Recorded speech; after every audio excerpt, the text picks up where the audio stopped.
હે મારા રામ, આ માથું તો જુઓ કેવું દુખે હે. ચકલા ચણે અને બગલા બાજે એવું દુખે હે.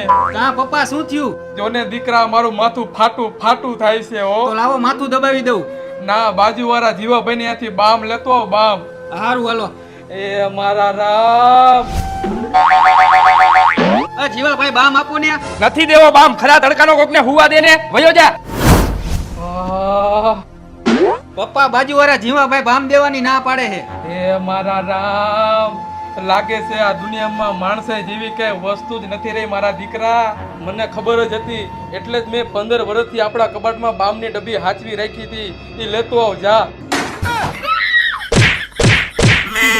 આમાં મારો કાંઈ વાંક નથી, અને જો મારો કાંઈ વાંક હોય તો તમે કમેન્ટ કરી દેજો મારા કલેજાઓ.